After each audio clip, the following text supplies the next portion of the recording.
Salut, je suis Annabelle. Alors, depuis que j'ai reçu mes courses là, mon colis de la part de ma maman du Cameroun, on ne mange que camerounais à la maison, vous croyez que quoi? Donc aujourd'hui, nous allons faire au coq sucré des petits. Excusez-moi, oh, je suis une Bamileke, mais née et grandie à Yaoundé. Donc je fais à la manière dont j'ai apprise, ok? À la manière que j'ai apprise, à la manière dont j'ai appris le français aussi. Super bizarre. Anyway, I'm gonna cook it the way I was taught growing up, ok? Donc, je fais le coq des Betty, comme j'ai dit. Et les ingrédients, voilà, il y a les feuilles de coq en elles-mêmes.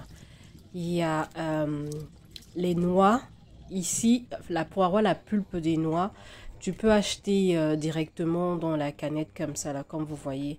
C'est déjà fait et puis voilà, tu utilises. Et un peu de sucre, il y aura de l'arachide également, l'arachide grillé. Et qu'est-ce que j'ai oublié? Un peu de sel. En gros, c'est ça les ingrédients. Je vais vous raconter mon histoire concernant cette affaire de coq. Comme je le disais, je suis née et j'ai grandi dans la ville de Yaoundé. Et c'était un repas qu'on mangeait beaucoup. On le mangeait à la maison, ma mère le cuisinait. Moi aussi, quand j'ai appris à cuisiner, je cuisinais. Chaque fois que j'avais l'occasion, hein, quand c'est moi qui vais au marché et que je peux choisir ce qu'on va manger, c'était ça directement. Et après, je suis tombée enceinte. Je fais partie des jeunes filles, ok? Donc, j'ai eu mon enfant assez tôt. Voilà. À mon époque, c'était tôt. Hein. Maintenant, là, on voit les gens. J'ai eu mon enfant à 19 ans et maintenant, il y a les filles qui ont à moins de 19 ans et tout. Mais sinon, c'est tôt. Ça reste tôt, que ce soit avant, maintenant, ça reste tôt, ok?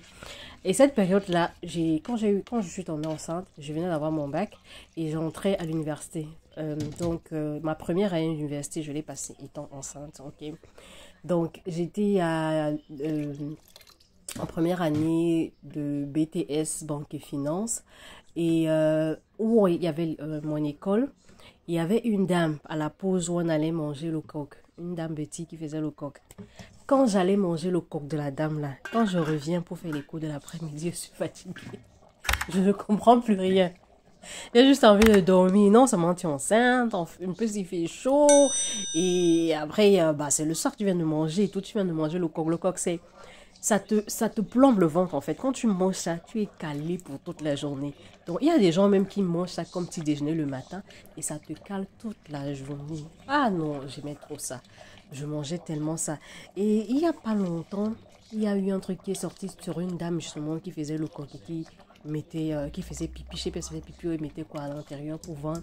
Et je me suis dit, hé, donc à l'époque là, je sais pas si la maman la faisait ça aussi. Oh my god, je veux même pas y penser. Mais c'est que j'ai dû manger, en tout cas, j'ai dû manger ces trucs longtemps, toute ma grossesse. Et vous savez, l'ironie du sort, enfin, le truc, c'est que ma fille aussi, en raffole, elle aime tellement le coq. Donc, quand j'étais enceinte, j'aimais beaucoup manger le coq sucré et j'aimais beaucoup manger tout ce qui est grillade, poisson braisé, porc braisé, ça c'était mes trucs, en tout cas. Et c'est des choses qu'elle aime aussi. Like, ce qu'on donne vraiment aux enfants quand ils sont dans le ventre, là, ils s'habituent en fait aux choses qu'ils avaient l'habitude. Ils s'habituent à ce qu'ils mangeaient quand ils étaient dans le ventre. Et quand ils sortent, ça devient leur truc favori aussi.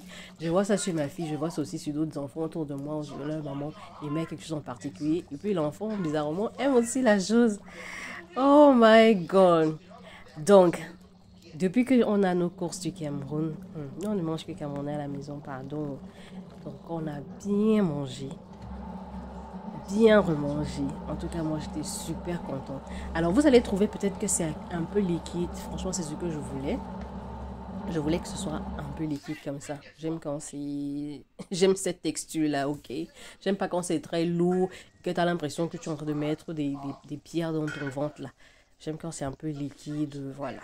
Enfin, à ma convenance. Donc, dites-moi en grandissant quel était le repas que vous avez beaucoup mangé.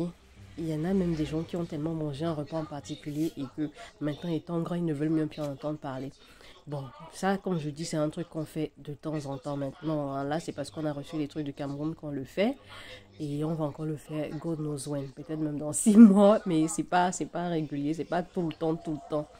Et je ne cuisine pas tout le temps camerounais parce que, c'est le temps, ça prend du temps. Et puis, il faut aussi avoir les ingrédients à la maison. Alors, voilà, c'était ma petite histoire et je vous laisse avec, je vous ai aussi partagé ma recette de l'eau coque sucrée. N'oubliez pas de mettre un j'aime, un petit commentaire et on va se retrouver dans une autre vidéo. C'était moi, bon appétit. Pendant le montage, je me rappelle encore, mon Dieu, c'était bon. Oh là là, bye.